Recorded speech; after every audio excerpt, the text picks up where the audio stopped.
नमस्कार दोस्तों, चलिए शुरू करते हैं। आज भारतीय राज्य व्यवस्था के अगले अध्याय में प्रवेश करते हैं। ठीक है, अगला अध्याय होगा हमारा संघ और उसका राज्य क्षेत्र। संघ और उसका राज्य क्षेत्र। देखिए, भारतीय संविधान में अनुच्छेद 1 से लेकर 4 तक भाग 1 में भारतीय संघ कैसा होगा, ठीक है, उसका निर्माण कैसे होगा, उसको अक्षुण कैसे बनाए रखा जाएगा, इसके प्रावधान किए गए हैं। कुल मिलाकर भारतीय संघ और उसके राज्य क्षेत्र में बच्चों कुल मिलाकर 3 प्रावधान किए गए हैं। अनुच्छेद 4 अनुच्छेदों के अंतर्गत 3 प्रावधान किए गए हैं, याद रखिएगा। अनुच्छेद 1 में, अनुच्छेद जब 1 की बात की जाए तो सबसे पहले किसी के नाम का निर्धारण कर लिया जाए। ठीक है, किसी भी चीज को पहचानने के लिए या एक स्पेसिफिक पहचान देने के लिए सर्वप्रथम उसके नाम का निर्धारण किया जाता है। यही बात संविधान सभा के तहत लागू होती है। संविधान सभा में भी भारत के नाम को निर्धारित करने के लिए लोग 2 भागों में बंट गए।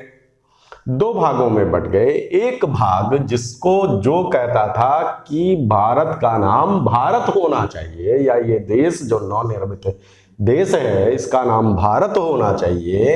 एच.वी. कामत और सेठ गोविंद दास जी थे आदि जैसे लोग जो थे वो कहते थे कि इसका नाम भारत ही रख दिया जाए, क्योंकि कई जगह पौराणिक कथाओं में भी इसका नाम भारत के रूप में उल्लेखित है।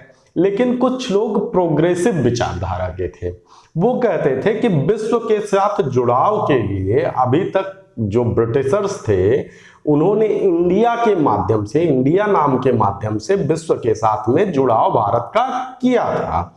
इस वजह से इसका नाम भारत होना चाहिए। इस बात पर संविधान सभा में वोटिंग कराई गई और वोटिंग जो आई वो जो है आपका वोटिंग की जो का रिजल्ट आया वो प्रोग्रेसिव विचारधारा अर्थात इंडिया के तरफ आया। अब समस्या ये हो गई कि हमें अपने जो है जो संस्कृति है उसको तो छोड़ा जा नहीं सकता था। इस वजह से संविधान सभा में ये डिसीजन लिया गया कि भारत का नाम, जो नवनिर्वाचित राष्ट्र है उसका नाम भारत अर्थात इंडिया रखा जाएगा। तो नाम क्या रखा गया बच्चों?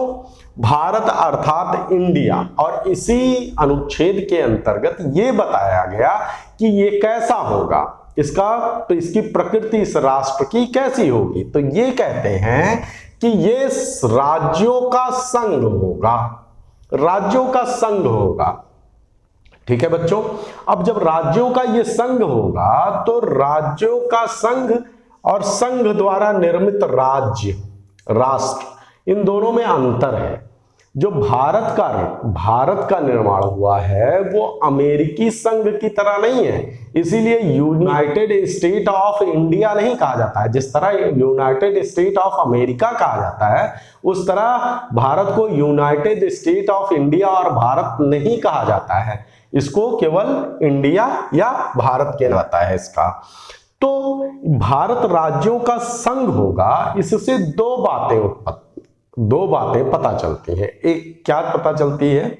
जो भारत का निर्माण हुआ है ना वो राज्यों के समझौते के थ्रू नहीं हुआ है कि राज्यों ने आके समझौता किया और जो है इसमें जो है आके मिक्स हुए और कहा कि हम भारत का निर्माण कर रहे हैं, ऐसा नहीं हुआ।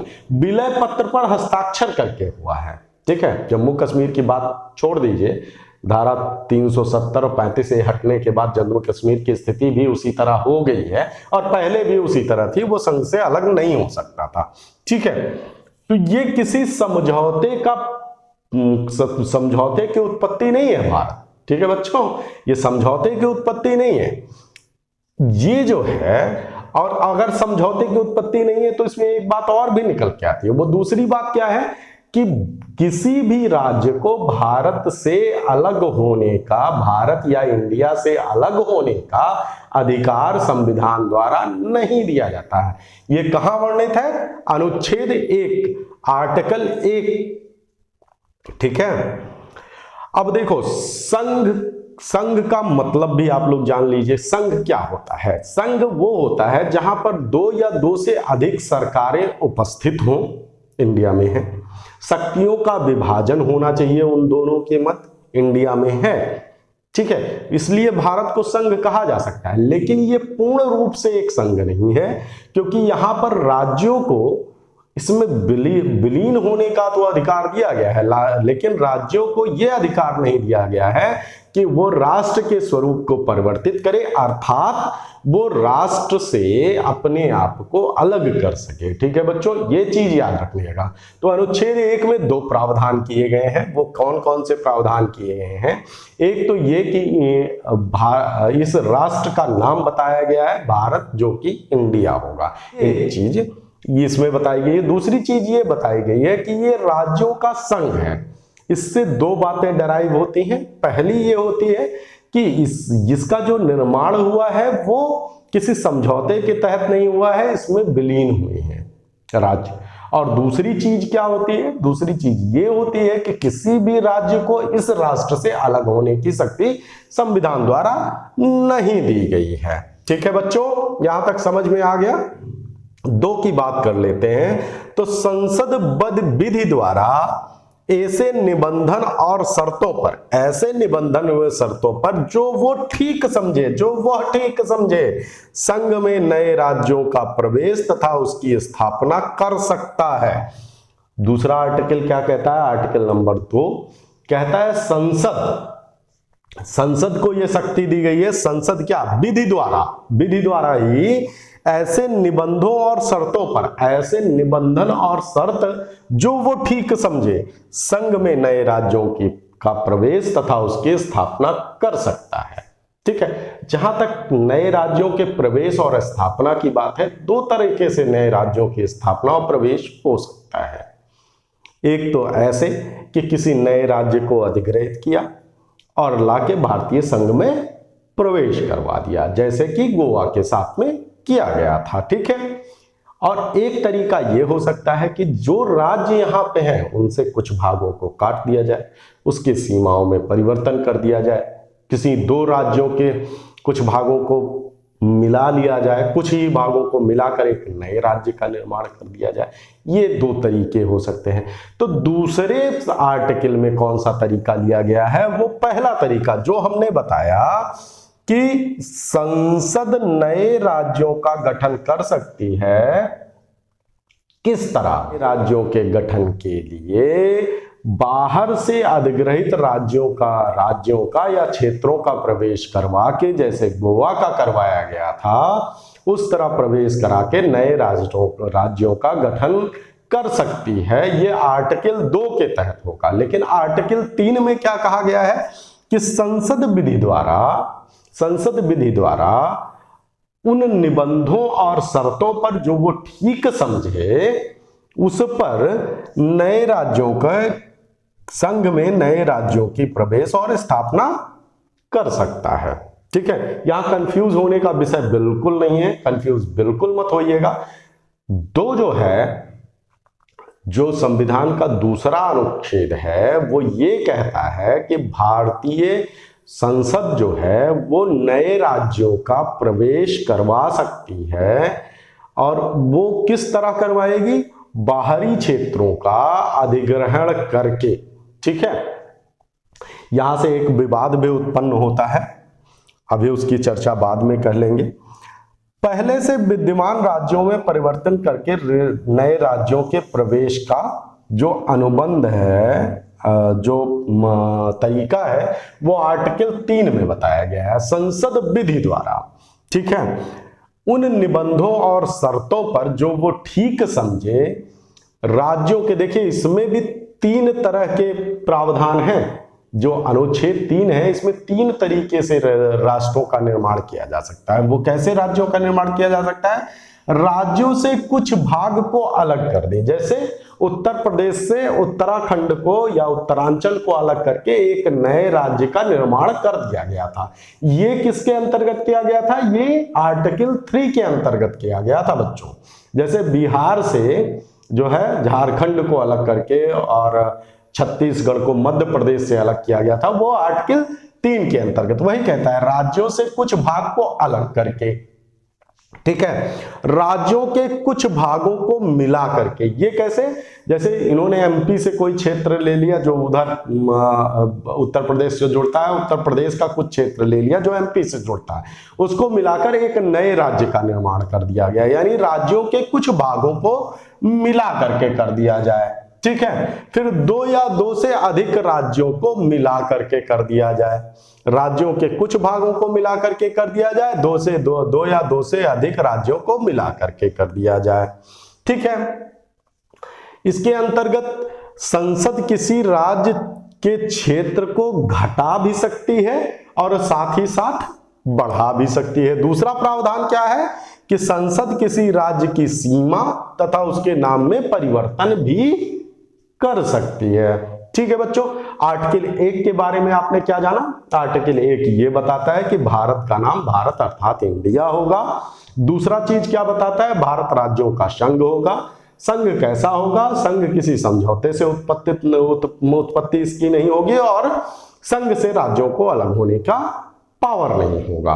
दूसरी चीज की अगर बात कर ली जाए तो हमने आर्टिकल 2 पढ़ा। आर्टिकल 2 में यह प्रावधान किया गया है कि संसद विधि द्वारा अपने निबंधन और शर्तों पर जो वो ठीक समझे, ऐसे निबंधन और शर्तों पर जो वो ठीक समझे, नए राज्यों का संघ में प्रवेश करवा सकता है। कैसे करवा सकता है? अधिग्रहित राज्यों को संघ में प्रवेश करवा सकता है, ठीक है। तीसरा जो आर्टिकल कहता है, वो तीसरा आर्टिकल ये कहता है कि जो है भारतीय जो संघ में राज्य हैं उनकी भी सीमाओं नाम इत्यादि में परिवर्तन करके भी नए राज्यों का गठन किया जा सकता है। किस तरह किया जा सकता है भाई? किसी राज्य के क्षेत्र को अलग कर दिया जाए, जैसे उत्तर प्रदेश से उत्तरांचल को अलग करके उत्तराखंड एक राज्य बना दिया गया, ठीक है, इस तरह कर लिया जाए। या किसी राज्य क्षेत्र के छोटे छोटे क्षेत्रों को ले लिया जाए किसी राज्य के और एक नए राज्य का निर्माण कर दिया जाए। या ये किया जाए 2 या 2 से अधिक राज्यों के क्षेत्रों को मिलाकर एक नए राज्य का निर्माण कर लिया जाए, ठीक है। इसके अंतर्गत संसद को भारतीय राज्यों की सीमाओं और नाम में परिवर्तन करने की शक्ति दे दी गई। साथ ही साथ ये भी शक्ति दी गई भारतीय संसद को कि वो भारतीय राज्यों के संविधान को, भारतीय राज्यों की जो का क्षेत्रफल है उसको घटा या बढ़ा सकती है, ठीक है। अनुच्छेद 4 के अंतर्गत इन प्रक्रियाओं के अंतर्गत की गई कार्यवाहियों का विश्लेषण किया जाता है। तो अनुच्छेद 4 ये कहता है कि आर्टिकल 2 और आर्टिकल 3 के अंतर्गत जितनी भी कार्यवाहियां की जाएंगी उसे भारतीय संविधान के 368वें अनुच्छेद के अंतर्गत आने वाले संविधान संशोधन के तहत नहीं माना जाएगा, ठीक है बच्चों। तो आर्टिकल 4 क्या कहता है कि अनुच्छेद 2 और 3 के अंतर्गत किया गया संशोधन आर्टिकल 368 के अंतर्गत संविधान संशोधन नहीं माना जाएगा। संसद द्वारा किस तरह नए राज्यों का गठन किया जाता है तो वो दिया गया था कि विशेष बहुमत द्वारा, साधारण बहुमत द्वारा, विशेष बहुमत और आधे राज्यों के समर्थन द्वारा। तो ऐसा नहीं था, सामान्य बहुमत द्वारा। देखिए अनुच्छेद 4 जो है वो पूरी तरह से इसको स्पेसिफाई कर देता है, पूरी तरह से इसको जो है विश्लेषित कर देता है। वो कहता है कि अनुच्छेद 3 और 2 और 3 के अंतर्गत किया गया कोई भी संशोधन आर्टिकल 368 के अंतर्गत संविधान संशोधन नहीं होगा। अर्थात क्या होगा? ये सामान्य बहुमत से इस कार्य को संसद करेगी, ठीक है बच्चों, ये समझ में आ गया होगा। अब चलिए देखिए, एक सवाल ये भी याद रखिएगा कि भारतीय संविधान के किसी भी अनुच्छेद में 1, 2, 3, 4 तक की बात कर लीजिए, किसी भी अनुच्छेद में हिंदुस्तान शब्द का प्रयोग नहीं किया गया था। अब अनुच्छेद 2 के अंतर्गत एक विवाद उत्पन्न होता है। वो विवाद क्या था? क्या भारतीय संसद, जैसा ये कहा गया अनुच्छेद 2 में कहा गया है कि संसद विधि द्वारा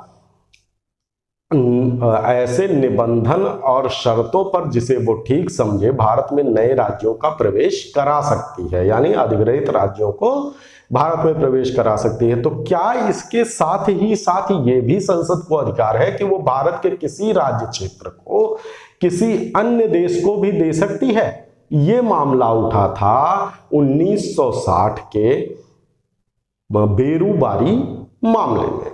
ठीक है, चलिए थोड़ा सा इस विषय में चर्चा कर लेते हैं कि बेरोबारी मामला आखिरकार था क्या, इसमें क्या डिसीजन आया था और इसका भारतीय संविधान पर क्या इंपैक्ट पड़ा था। ठीक है बच्चों, तो चलिए इस विषय में चर्चा करते हैं। जहां अनुच्छेद 2 की बात होती है वहीं बेरूबारी मामले का विवाद उत्पन्न हो जाता है। बेरूबारी मामले में क्या हुआ था, सितंबर 1958 को के राष्ट्रपति प्रधानमंत्री और भारतीय प्रधानमंत्री पंडित जवाहरलाल नेहरू के बीच में एक समझौता सितंबर 1958 को हुआ।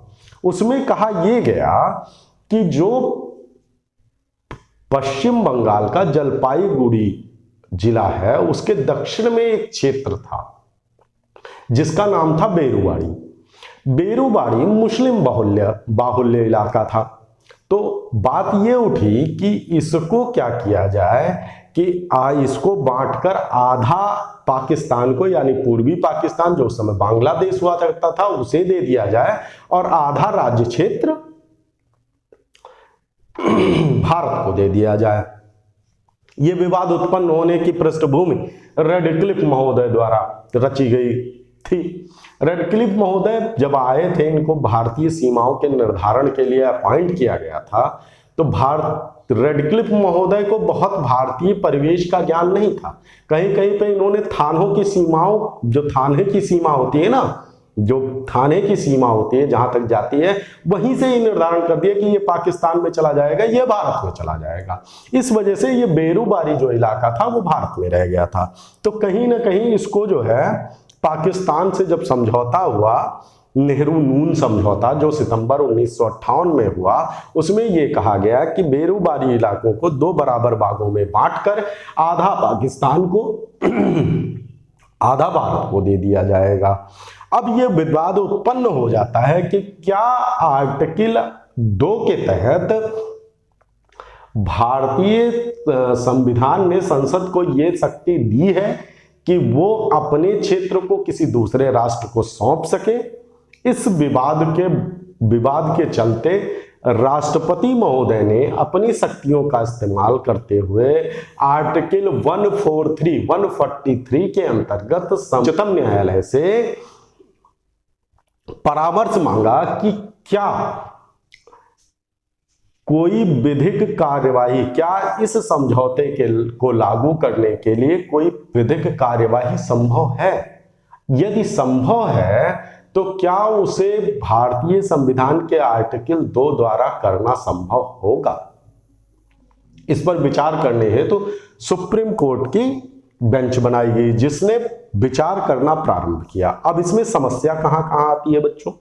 पहली बात तो ये आती है कि भारतीय संविधान की प्रस्तावना में लिखा हुआ है कि भारतीय लोकतांत्रिक गणराज्य की बात की गई है। अब लोकतांत्रिक गणराज्य में क्या होता है कि जनता सरकार को चुनकर भेजती है, अपनी प्रतिनिधि सरकार बनाती है और वही सरकार ये करे कि उसी जनता को किसी दूसरे देश को दे दे। क्या ये संभव है? तब क्या लोकतांत्रिक गणराज्य का जो हमारा आधारभूत मंतव्य है, जो आधारभूत हमारा विचार है, क्या वो फुलफिल होगा अगर वही सरकार, जिस सरकार को जनता ने चुनकर भेजा है, वही सरकार उनको किसी दूसरे देश को दे देती है। पहली चीज। और दूसरी चीज, प्रस्तावना में ही संप्रभुता की बात की गई है। तो क्या उस संप्रभुता के अंतर्गत ये बात भी समाहित हो जाती है कि भारत के संसद को ये अधिकार दे दिया जाए कि वो अपने किसी राज्य क्षेत्र को किसी दूसरे देश को दे सके। ठीक है, इस पर विचार करते हुए सुप्रीम कोर्ट ने अपने किया उन्होंने, और उसमें यह कहा कि संविधान की प्रस्तावना जो है वो संविधान का भाग नहीं है। आपको बार बार पूछा जाता होगा कि किस मामले में सुप्रीम कोर्ट ने यह निर्धारित किया कि प्रस्तावना संविधान का भाग नहीं है। वो थी बेरूबारी मामला 1960 का। ठीक है, प्रस्तावना उसका भाग नहीं है। ठीक है, अब क्या कर सकती है संसद? तो संसद में यह कहा गया कि फिर विचार करना जब प्रारंभ हुआ तो यह देखा गया कि जो भारतीय संविधान की जो समवर्ती सूची है ना, संघ सूची है, उसकी एंट्री 14, जो 14 नंबर की एंट्री है, उसमें कहा गया है अन्य देशों के साथ संधि और समझौता कर सकता है। अतः जो समझौता किया, जो संधि किया, उसको लागू कर सकता है। दूसरी बात यह भी कहती है कि आर्टिकल 248 जो अवशिष्ट शक्तियां देती है, उस पर जो है विधि का निर्माण संसद द्वारा किया जा सकता है। ठीक है, इन दोनों का रेफरेंस लेते हुए सुप्रीम कोर्ट ने कहा कि ये संविधान में भी अभिलिखित है कि अगर सरकार द्वारा कोई समझौता कर लिया गया है तो उसे लागू करने की जिम्मेदारी संघ की होगी, क्योंकि संघ सूची की एंट्री 14 में कहा गया है कि अन्य देशों के साथ भारत संधि और समझौता कर सकता है। ठीक है बच्चों, यहां तक बात हुई। इसमें क्या क्या बातें निकल के आई? इसमें निकल के आई कि जो नेहरू नून समझौता हुआ था, उसमें सुप्रीम कोर्ट ने कहा कि जो लोकतांत्रिक गणराज्य और संप्रभुता की बात थी, इस परिप्रेक्ष्य में सुप्रीम कोर्ट ने कहा कि प्रस्तावना ही संविधान का भाग है ही नहीं। तो हम क्या कर सकते हैं कि हम कर सकते हैं इसको, लेकिन कैसे करेंगे? करेंगे 2 और 3 के तहत नहीं। आर्टिकल 2 और 3 के तहत इस समझौते को लागू करने का प्राविधान नहीं है। आप संविधान संशोधन द्वारा, यानी आर्टिकल 368 द्वारा ही इस समझौते को लागू कर सकते हैं। इसी परिप्रेक्ष्य में 9वां संविधान संशोधन किया गया। 9वां संविधान संशोधन करके जलपाईगुड़ी के दक्षिण में स्थित बेरूबारी इलाके को पूर्वी पाकिस्तान को सौंप दिया गया। इसी परिप्रेक्ष्य में आगे चलते हुए 100वां संविधान संशोधन आता है, जिसमें एक पश्चिम बंगाल के ही 111 इलाकों को 51 इलाकों के बदले बांग्लादेश को सौंप दिया गया। ठीक है, 100वें संविधान संशोधन में कुछ इलाके जो 111 इलाके थे, उनको बांग्लादेश को सौंपकर बांग्लादेश से 51 इलाके ले लिए गए। इसके 2 ज्वलंत उदाहरण हैं।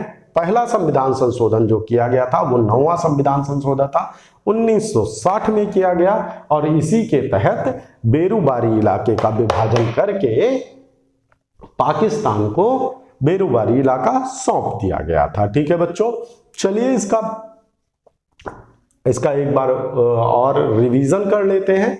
तो रिवीजन के अंतर्गत देखिए, भारतीय भाग 1 में 1 से 4 अनुच्छेद के अंतर्गत भारत का जो परिदृश्य है उसकी चर्चा की गई है। एक जो आर्टिकल 1 है उसमें कहा गया कि भारत राज्यों का संघ होगा। भारत अर्थात इंडिया, इससे उसके नाम का पता चल जाता है। ये राज्यों का संघ होगा। राज्यों का संघ होगा, इसका मतलब है कि राज्य इसमें किसी समझौते के तहत नहीं आएंगे और राज्यों को इससे अलग होने का पावर नहीं है। दूसरी बात जो होती है, आर्टिकल 2 कहता है कि इसमें नए राज्यों का प्रवेश संसद कर सकती है और नए अधिग्रहित राज्यों को लाया जाएगा। तीसरा जो प्रावधान है आर्टिकल 3 में, वो ये कहता है कि भारतीय संसद विधि द्वारा नए राज्यों, जो राज्य उपस्थित राज्य हैं, उनकी सीमाओं में परिवर्तन, उनके नामों में परिवर्तन कर सकता है। ठीक है, इसके अंतर्गत 3 प्रावधान किए गए थे। एक तो किसी एक राज्य से कोई क्षेत्र अलग करके राज्य बना दिया जाए, या किसी राज्य से छोटे छोटे क्षेत्र उठाकर एक राज्य बना दिया जाए, या फिर 2 या 2 से अधिक राज्यों को मिलाकर राज्य बना दिया जाए, क्षेत्रों को मिलाकर राज्य बना दिया जाए। इस तरह की व्यवस्था की गई थी। आर्टिकल 4 कहता है कि जो ये सारी चीजें की जाएंगी उसे संविधान संशोधन नहीं माना जाएगा, बल्कि ये साधारण बहुमत से, याद रखिएगा, साधारण बहुमत से पास माना जाएगा। देखो, बेरूबारी मामला सितंबर 1968 में नेहरू और नून समझौता हुआ, जिसमें कहा गया कि बेरूबारी इलाका जो मुस्लिम बाहुल्य इलाका है उसका आधा भाग पूर्वी पाकिस्तान को सौंप दिया जाएगा। इससे यह विवाद उत्पन्न हो जाता है, क्या भारतीय संविधान में यह व्यवस्था की गई है या यह शक्ति संघ को दी गई है कि या संसद को दी गई है कि वो अपने क्षेत्र को किसी दूसरे राष्ट्र को सौंप सके। लोकतांत्रिक गणराज्य और संप्रभुता की बात इसमें उठकर सामने आती है। ये मामला राष्ट्रपति द्वारा विचार हेतु भेजा जाता है या परामर्श हेतु भेजा जाता है सुप्रीम कोर्ट को। सुप्रीम कोर्ट इसमें निर्णय ला देता है कि भारत की जो संविधान की प्रस्तावना है वो वो संविधान का अंग ही नहीं है। अतः जो संसद है उसको ये शक्ति है कि वो आर्टिकल 368 के अंतर्गत संविधान संशोधन द्वारा अपने किसी राज्य क्षेत्र को किसी दूसरे राष्ट्र को दे सकती है। उसके तहत इस न्याय निर्णय के तहत भारत में संविधान संशोधन किया गया। 9वां संविधान संशोधन 1960 में 9वां संविधान संशोधन लागू हुआ, जिसके तहत बेरूबारी को पाकिस्तान को सौंप दिया गया। आगे चलकर 100वां संविधान संशोधन भी हुआ, जिसमें 111 इलाके जो भारत के थे वो सौंप दिए गए बांग्लादेश को, और 51 इलाके जो बांग्लादेश पर जिसका अधिकार था उसको भारत ने अधिग्रहित कर लिया। ठीक है बच्चों, इतना ही इन सब चीजों में भारतीय संघ और उसके राज्य क्षेत्र में। इसमें कई सारे क्वेश्चन उठ जाते हैं। भारत की संप्रभुता, क्या भारत को अपने किसी राज्य क्षेत्र को दूसरे को सौंपने का अधिकार है? ये मेंस के पॉइंट ऑफ व्यू से सारे डिस्कशन हुए हैं।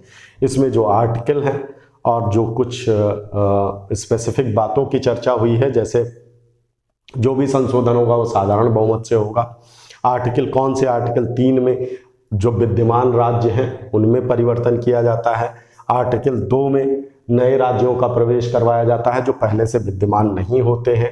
आर्टिकल 1 में भारत के नाम और संघ के विचार का डिस्कशन किया गया। इन सब बातों को याद रखिएगा। चलिए फिर मिलते हैं अगले क्लास में। अगली क्लास होगी नागरिकता पर। तब तक के लिए बच्चों जय हिंद।